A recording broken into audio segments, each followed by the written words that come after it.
안녕하세요. 주식한스푼입니다. 이번 영상은 호주 방송에서 호주 해군 전문가 두 분을 모시고 어커스에 대한 주제로 얘기하는 방송인데요. 어커스는 호주, 영국, 미국이 2021년 9월 15일에 체결한 3자 안보 파트너십으로 인도태평양 지역의 자유롭고 안정적인 환경을 조성하기 위한 군사기술 협력 동맹입니다. 어커스는 중국, 러시아 등 경쟁국의 여행력 확대를 견제하고 인도태평양 지역의 질서를 유지를 목표로 합니다. 어커스의 주요 목적과 구조는 핵추진 잠수함 도입인데요. 호주가 미국, 영국의 핵추진 공격 잠수함을 도입하고 이들 잠수함의 호주 기지를 확보하는 것이 핵심입니다. 근데 이번 호주 방송을 보니 이 계획이 생각대로 추진이 되어가고 있어 보이지 않더라고요. 호주의 동맹국인 미국과 영국이 핵잠수함 건조를 위한 전문가와 인력을 당초 계획보다 원활하게 지원하지 못하고 있으며 각국의 관련 법안 개정도 의회에서 지연되고 있습니다. 이로 인해 전체 계획이 늦춰지고 비용 부담이 점점 커지면서 호주 정부는 점점 더 난처한 상황에 처하고 있습니다. 무엇보다 가장 큰 문제는 미국과 영국 역시 자국의 핵잠수함 건조 일정이 지연되고 있다는 점입니다. 이로 인해 동맹국인 호주의 기술자를 파견하거나 관련 기술을 이전하는 것도 어려워졌고 잠수함을 직접 제작해 판매하는 계획 역시 차질을 빚고 있습니다.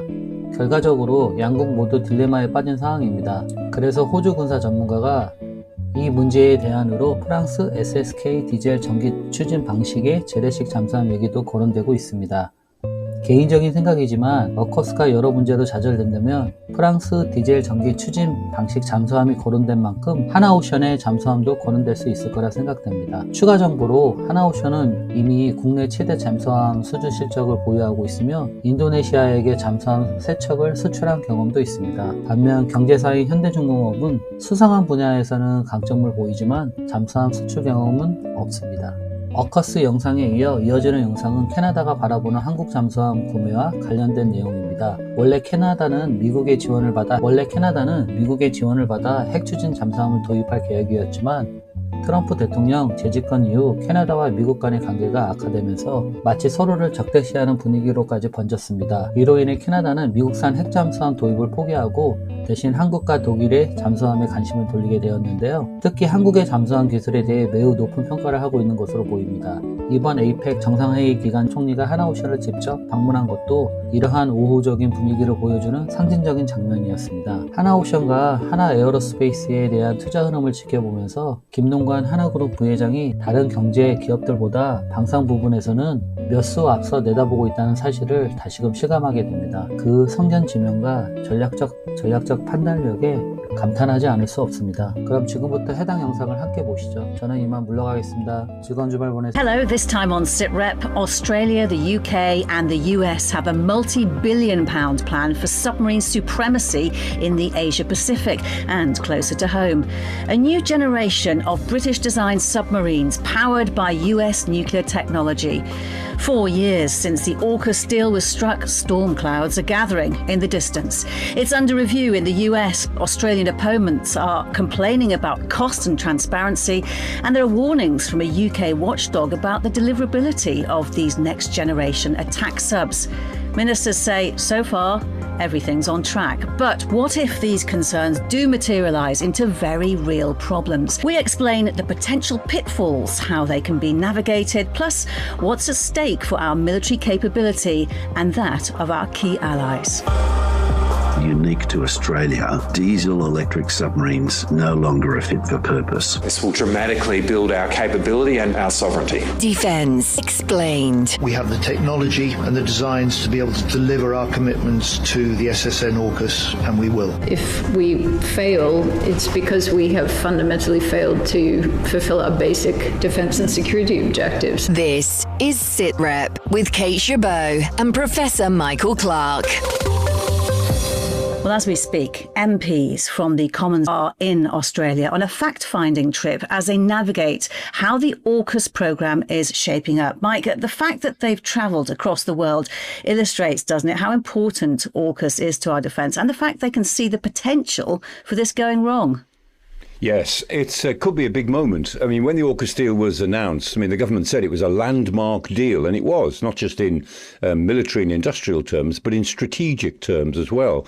And if you look at what the government says about our future positioning, of course, we're concentrating on the defence of Europe, but AUKUS is one of the major elements. So, we are NATO first, and then AUKUS is the centrepiece of our commitment to the Indo-Pacific and to our allies. And because it's between Australia, the United States and Britain, it represents three of the closest military allies. So, if this deal goes down, it won't just be a problem for defence and for industry. It'll be a pretty big problem for our strategic orientation on the world scene. So it's big stuff.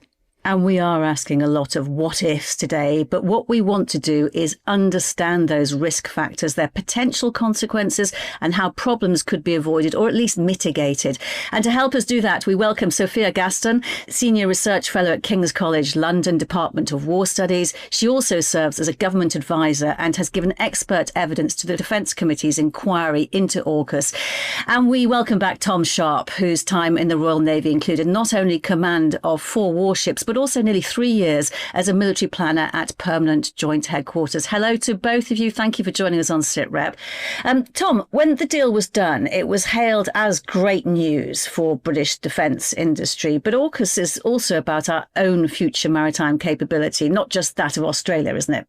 It is. The great news and the cynicism arrived at almost exactly the same time. We're talking about such a vast change here. I mean, building nuclear submarines is very hard, as we've proven through our own Astute class. The Americans have fallen behind on their Virginia class.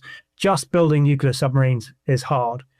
If you then made that a trilateral arrangement with one country who hasn't built nuclear submarines before, you can see why the sort of diehard cynics really kind of blanched almost from the off. But to me, AUKUS is something that we have to make work. It has to succeed in some form or other, in order from a UK perspective. If we're to provide follow-ons for the Astute class submarines that I mentioned, then AUKUS has to work. So we have to continue to fund it and ensure that those international arrangements remain in place to blast away the naysayers and the cynicism, using money if necessary.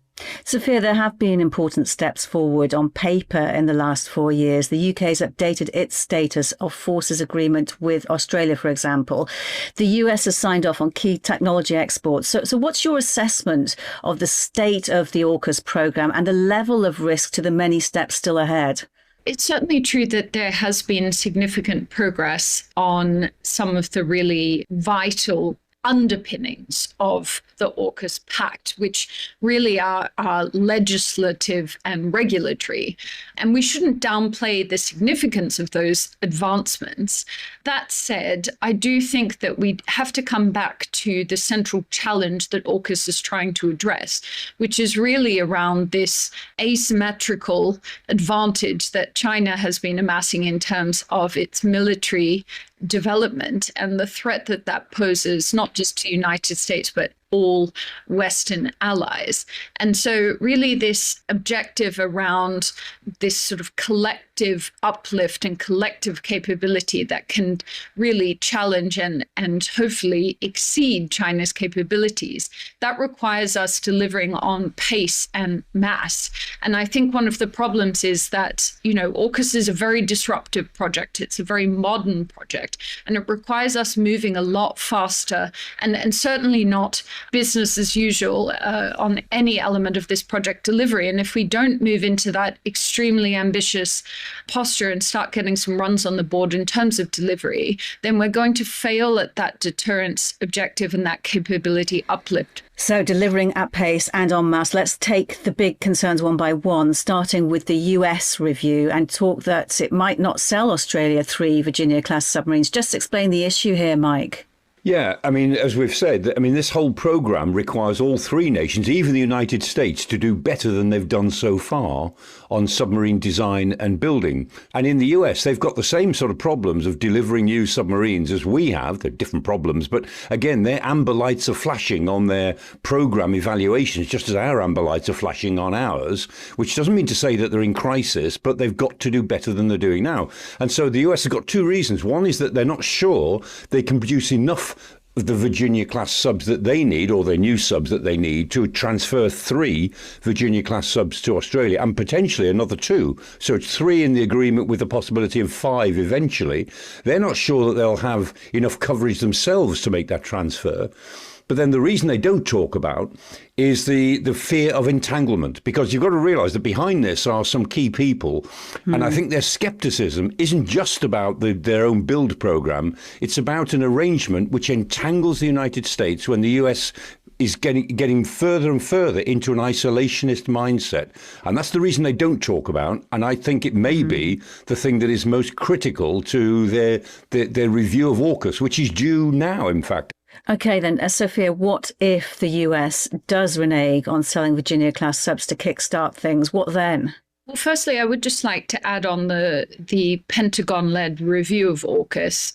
I think we are actually still on track. They did update the timeline to delivery in the autumn. We are technically still in there. I think that there is very good reason to believe that AUKUS will actually not just survive the Trump administration, but could actually be given a lot more attention under the Trump administration if it is embedded properly within this new strategic framework. So I think I do want to just calm nerves, because I know there is a lot of anxiety about this at the moment.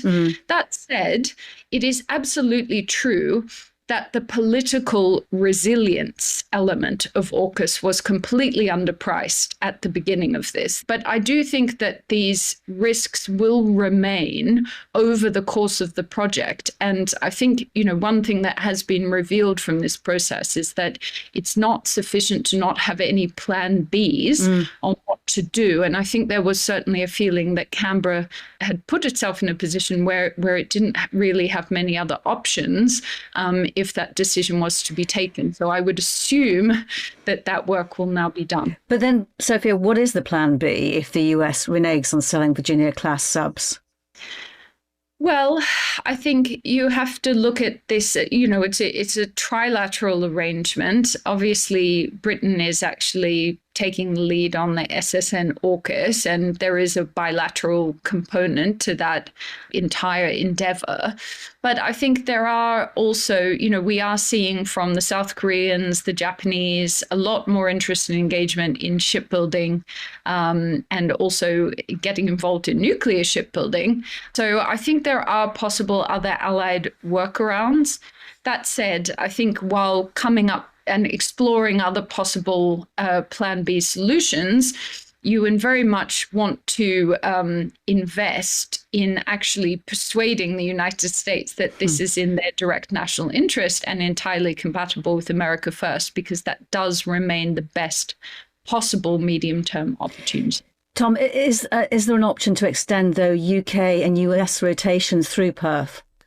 If the Virginias don't make it, there is no, the plan B is a hot mess, right? Of sort of hodgepodge solutions, whether they start negotiating older US submarines that they can take, whether or not we lease one of our A-boats. I mean, if we don't do UK first, but if we were to start calling it in those terms, we would not want to give away one of our very precious and not so available SSNs to Australia right now. Absolutely not. But that's going to be part of this conversation.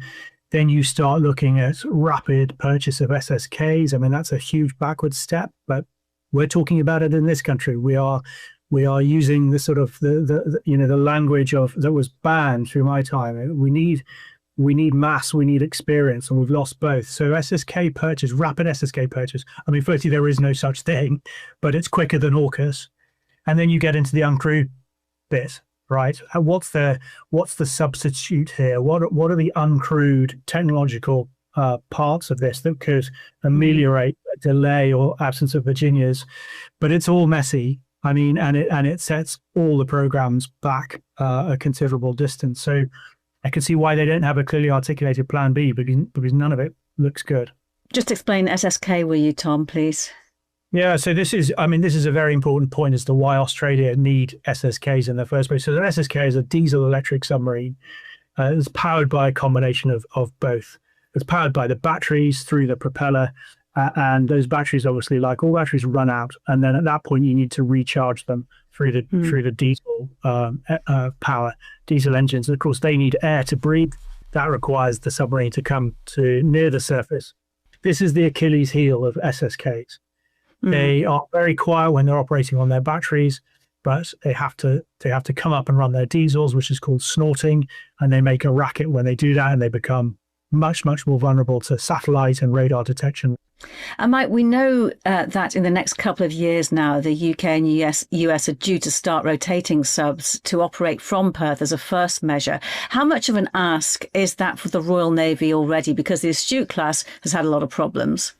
It has, and having a boat going in and out of Perth will be it's a big requirement. It's one that the Navy wants to take on for sure, for all sorts of good strategic reasons. But as Tom said, I mean, these are precious. Our Astute boats, our SSNs, are not something we've got too many of, and they've got their own maintenance problems because they're a very advanced design. So, as we said before, this is something that requires all of the partners to step up. So already we've got now to contemplate doing something that's going to make us feel uncomfortable from a resource point of view in order to make AUKUS work. And the Navy has absolutely got to be ready to step up for this, because we don't want to do anything which looks as if it might increase the chances that the programme will be changed or even cancelled. OK, the next what if is the possibility that building the new SSN AUKUS submarines doesn't go to plan. That troubles me too. And Tom, just briefly, on the war-fighting training, how different is that from nuclear to diesel? Because they do have their own sub-war-fighting doctrine. Whilst it's very hard to overstate the complexity of nuclear submarines, it's also very hard to overstate the difference in complexity between diesel boats and nuclear boats. It's like having the most advanced car in the world. You open the bonnet and you can't touch anything, versus a Triumph Spitfire that you can one spanner and you can fix it. I mean, it's that level of difference. So they will have command qualified captains in the Collins class. Collins class is not a bad boat. They're getting old. I mean, they could well be over 40 years if AUKUS is delayed at all, and most diesel boats over history drop off at the 40-year point. So again, we get to the sort of timeliness of all this, but they have an infrastructure that works. They work these boats well. They've overcome all the teething problems largely that they had with them. So from junior rating to senior rating to junior officer to commanding officer, these pyramids are in place. They'll just need to adjust them and adjust the training methodology. But at no point underestimate putting a nuclear kettle in the middle of that boat. It might look the same. It might look like a black tube, but in reality, it's a vastly different beast and needs to be treated very, very differently. And not everyone agrees with John Blaxland that Australia has to have nuclear subs. While officially there is a broad cross-party support, there is a lot of individual opposition across parties. This is arguably a choice, isn't it, Mike? Yes, I mean, as John Blaxland was saying, if Australia is to have a credible submarine fleet for its own defence and deterrence, then given where Australia is on the map, then it has to be nuclear. Nothing else makes any sense. So it's a challenge that you've got to rise to. But if Australia didn't want to rise to that challenge, then it would have to rethink what it is trying to achieve with its security and defence policy, because the SSNs are fundamental, more fundamental than anything they do with the Air Force or their army. Their SSN programme is more fundamental to their own security for the next 50 or 80 years. OK, if I could just now get a final thought from each of you. This is ultimately about capability, deterrence and limiting our adversaries. It's one of many strategic levers we have. If AUKUS doesn't go to plan, will it be strategically damaging or just awkward, Sophia? Profoundly damaging for a number of reasons. Firstly, very quickly, I believe that AUKUS will probably be the primary co-creation allied project that survives under the Trump administration. And it's part of the reason I'm actually optimistic about where we could go under the Trump administration. But I think that is extremely important, not just for Britain and Australia, but actually for the wider allies as well. So if we can succeed at AUKUS and provide a proof of concept in terms of this way of working together, then there are much wider benefits to be had. I also think that it just comes back to this point. the capabilities of Pillar 2, these are the most vital areas of strategic competition with China and other adversaries. Pillar 1, I mean, this is our just crucial home region, vital defense. So if we fail at either or both of these pillars, then we've ultimately failed to protect ourselves. So I really think we should stop being asking the question about whether AUKUS as a discrete project fails and really focus more on the entire kind of defense endeavor and the resources that are required to deliver on that. Tom? AUKUS is absolutely essential to our continued security. It's so big and so potentially so positive, it must succeed, but it's so complex, and bringing all the different parts, you can very easily say, how can it succeed? For it to, we have to make it a whole ship sport. As Sophia said, this isn't an out of sight, out of mind thing. This is our cross-government cooperation. But how often have we seen that succeed in recent years? Not often. I've seen 15 reviews in defense procurement in my time in the Navy. They've all said the same thing. We've got to change this, and nothing changes. We need a Doge. Now, I don't think the National Armament Director, 2 weeks in post, is probably thinking that way. In fact, I guarantee he isn't, or he wouldn't have been hired. But that's what we need. We need to shift our risk appetite and our culture. Otherwise, AUKUS will descend into a doom loop, a trilateral doom loop, out of which we can't escape. And we have to not fall into that hole. And underpinning all of this is actual proper money, not 2.5%. next year or 2.7%. It's actual money now. Our defense chiefs today are wrestling with what capabilities they need to cut to meet this round of in-year savings. You put that against AUKUS, how can it possibly work? But as I've said, it has to work. So somebody has to smash these two things together. And maybe that is the President of the United States. I don't know. Mike. Yeah, I mean, ultimately, I don't think this deal will go down. I think it will succeed, maybe not as straightforwardly as we would like, but I don't think it will go down. And I was thinking as we were speaking, if it did go down as a deal, it would be like the old Blue Streak issue of the late 1950s, early 60s. Blue Streak was a missile system, a nuclear missile system that we were buying from the Americans, and we mortgaged our force to do that. And then the Americans cancelled it.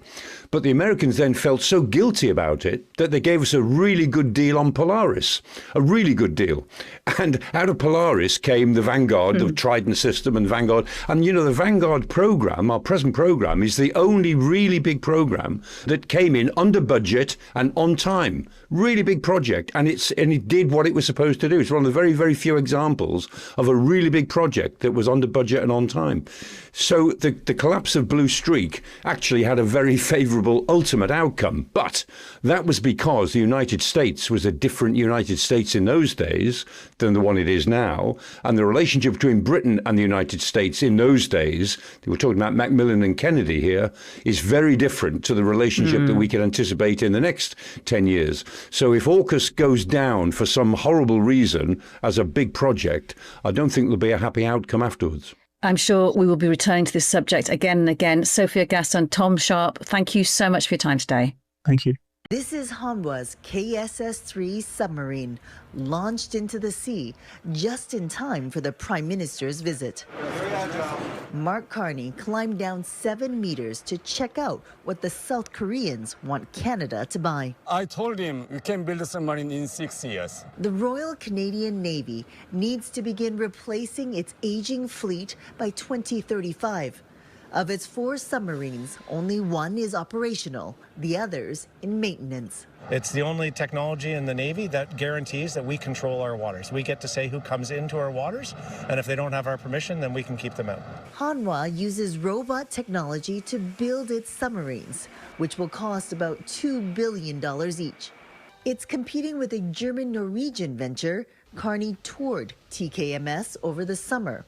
Its state-of-the-art vessel is still in production. During a visit to Ottawa last week, the CEO didn't provide a cost estimate. And of course, we will calculate on a base what the customer wants to have, which capabilities should the submarine have. So for us, I think it's too early to shout out a price range. The Navy wants to buy 12 new submarines. The successful bid must also benefit Canada. Factors like industrial benefits for the country, the use of Canadian inputs, materials like steel, the timeliness of the delivery of a submarine, for example, will be important for us. The federal government says it will choose the winning submarine contractor in 2026, but it could happen earlier. Judy Trin, CTV News, Koje, South Korea.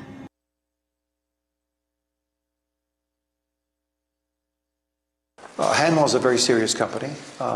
It's very dedicated. It's an interesting company, but it also reflects, I think, what we're learning about Korea, which is why we inked the deal today, this new security and defense agreement. There is huge potential in this relationship between Canada and Korea, huge potential. On artificial intelligence, for example, it is incredible how much the Koreans will be investing in AI going forward. In cryptography, in quantum, it's incredible how much they're going to be investing in terms of not just pure but also applied research. So I think the Hanwha tour reflected an approach in Korea which is very, very important for Canada.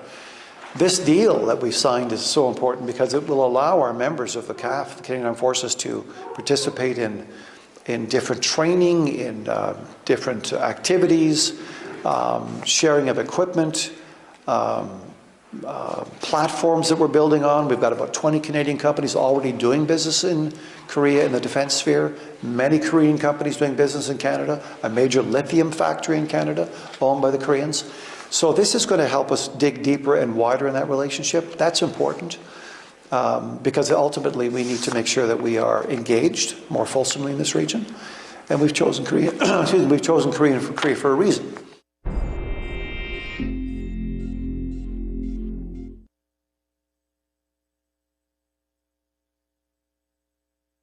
Everyone assumed that when Prime Minister Mark Carney flew to South Korea in the middle of Trump's latest trade tantrum, he would spend the week dodging American reporters, managing awkward dinner encounters, and trying to minimize damage from Trump's threats to terminate relations with Canada. What the cameras captured instead was Carney descending 7 meters into a South Korean KSS-3 submarine, inspecting advanced naval technology that will soon form the backbone of Canada's modernized fleet. Having just finalized a historic defense agreement that positions Canada as a serious Asia-Pacific security partner, while Trump was still complaining about tariffs at a dinner table neither leader wanted to share. Distinguished viewers, that single image of Canada's Prime Minister touring South Korea's most sophisticated submarine class tells you everything about how fundamentally Canadian strategy has shifted under Carney's leadership. We're no longer waiting for American approval to make major defense decisions. We're no longer limiting our partnerships to traditional allies who treat us as subordinates rather than equals, and we're no longer pretending that geographic proximity to the United States means accepting American diktat about who we can partner with and what technology we can purchase. And here's what makes this moment particularly significant beyond the impressive visuals.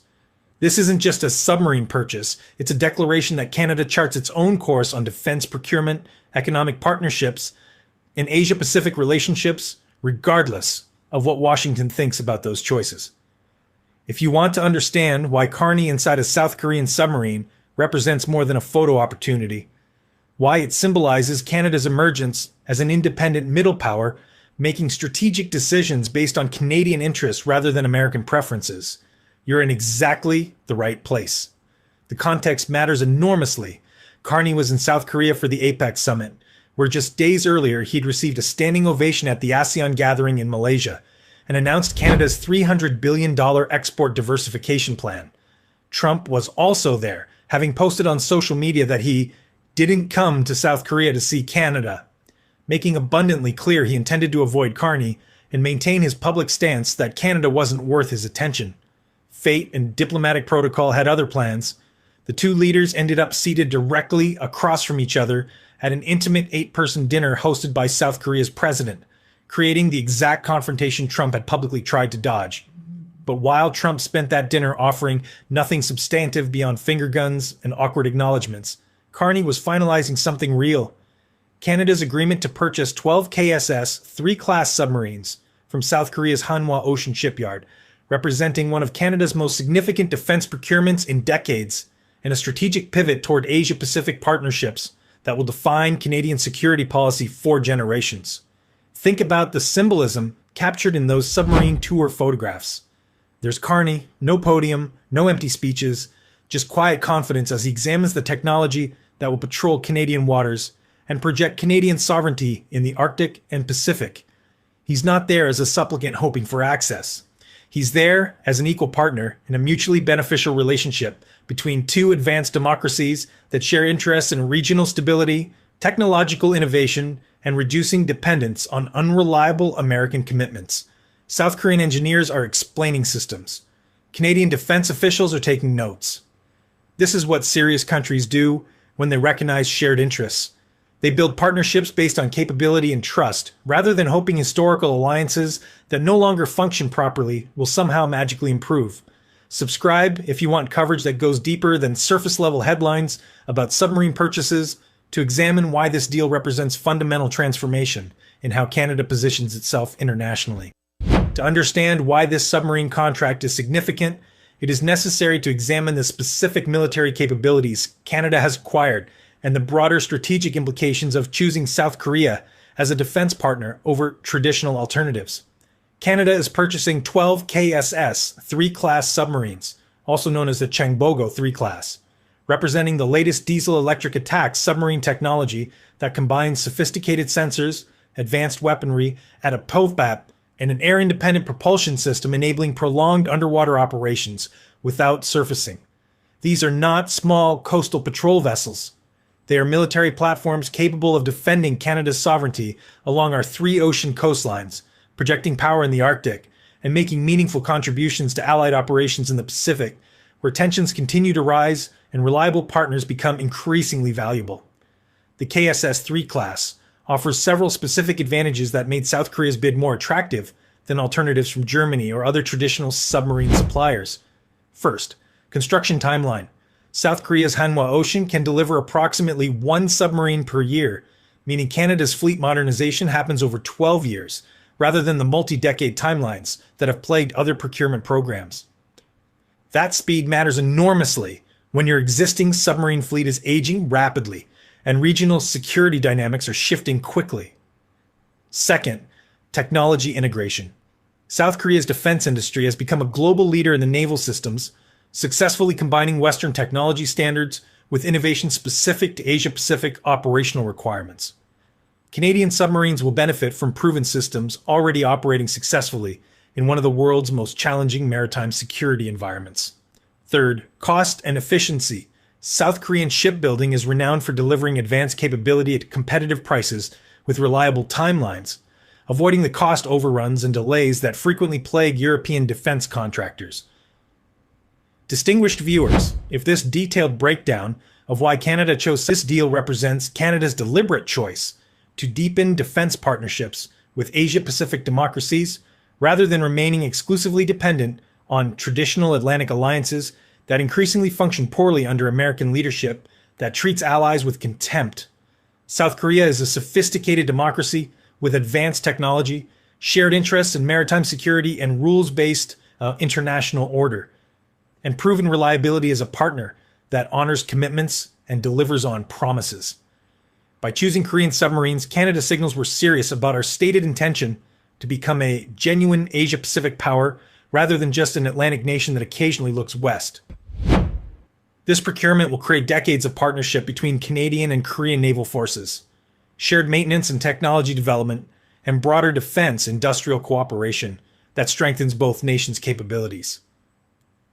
The deal also carries significant economic and industrial benefits beyond pure military value. Portions of submarine construction and all ongoing maintenance will involve Canadian workers and facilities, creating high-skilled jobs and building domestic submarine maintenance capabilities that haven't existed at this scale previously. Technology transfer agreements will allow Canadian defense contractors to learn from Korean submarine construction techniques and potentially participate in future submarine programs. And the relationship opens doors for other defense cooperation. South Korea manufactures everything from advanced radar systems to artillery to fighter aircraft, all areas where Canada might pursue future procurement as we rapidly expand defense spending to meet NATO commitments and Arctic security requirements. What makes Carney's South Korea submarine tour particularly striking is the contrast with Trump's behavior during the same week, specifically at that infamous dinner where diplomatic protocol forced the two leaders into proximity Trump had publicly declared he wanted to avoid. The cameras captured everything. Trump and Carney acknowledging each other with what observers described as finger guns and forced smiles, then sitting directly across from each other at a small table where avoiding interaction was impossible, yet apparently having virtually nothing substantive to say beyond minimal pleasantries.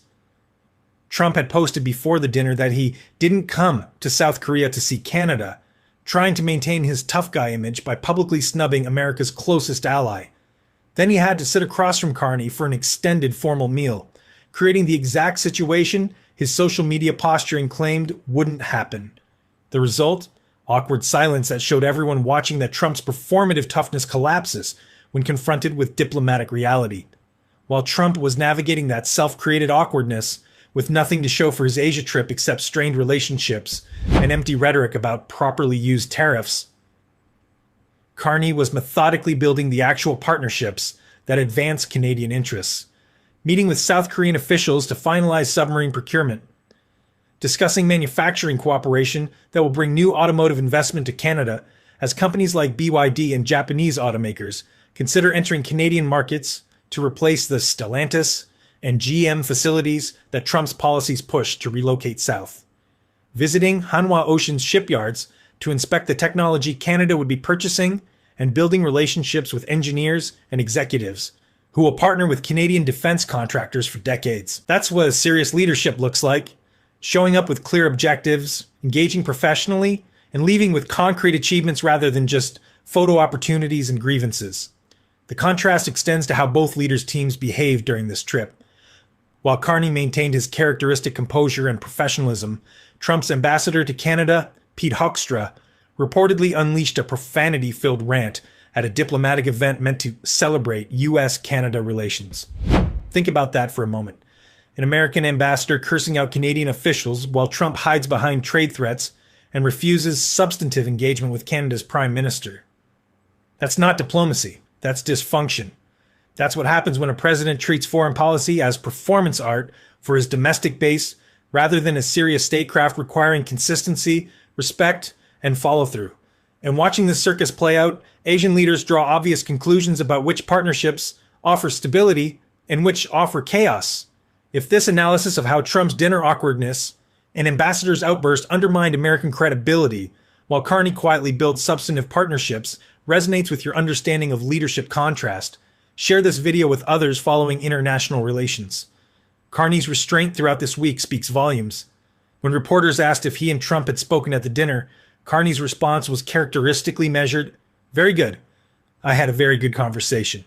Not elaborating, not complaining, not taking bait to criticize Trump publicly. Just professional confirmation that he'd fulfilled diplomatic obligations and moving on to discuss the actual substance of his Asia trip. The partnerships built, the deals finalized, the relationship strengthened. That discipline, that refusal to get drawn into Trump's drama, that focus on outcomes over optics, consistently makes Carney look presidential while Trump looks petulant. And the submarine deal announced during the same week drives home exactly which leader understands how to leverage diplomatic moments into concrete national advantage. The larger pattern is unmistakable. Okay, every time Trump throws a tantrum, canceling trade negotiations over television advertisements, threatening new tariffs, posting social media attacks, Carney responds not with matching emotion, but with strategic action that advances Canadian interests. Trump terminates talks. Carney confirms meeting with Chinese President Xi Jinping. Trump threatens tariffs. Carney announces $300 billion export diversification plan. Trump tries to avoid Carney at APEC. Carney finalizes historic submarine procurement that positions Canada as serious Asia-Pacific defense partner.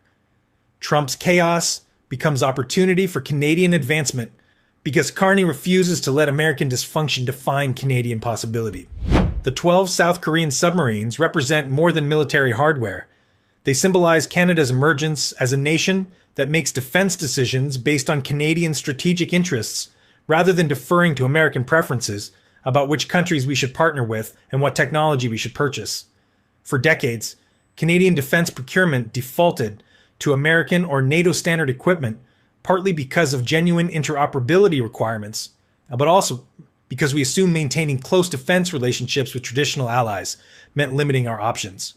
Trump's treatment of Canada has shattered that assumption when the leader of our supposed closest ally treats us with contempt, terminates negotiations over television commercials, and makes clear he views the relationship as master-subordinate rather than partnership of equals.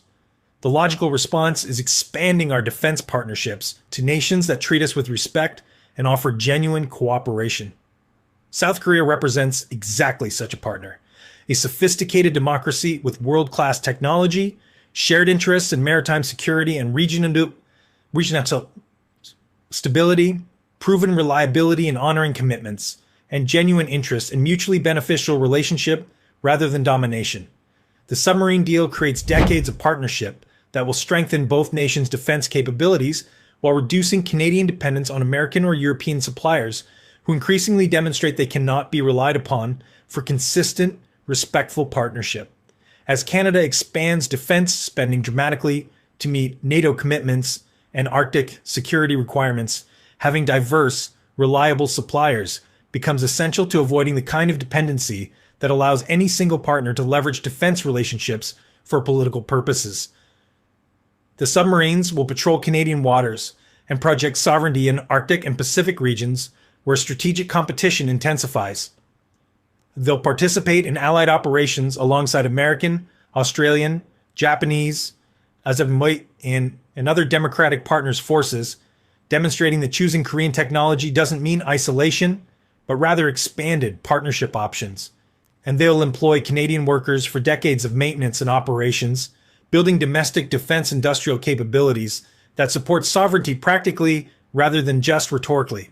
This is how serious countries build security, through diverse partnerships, proven technology, and long-term strategic thinking, rather than hoping traditional relationships that no longer function properly will somehow improve. Share your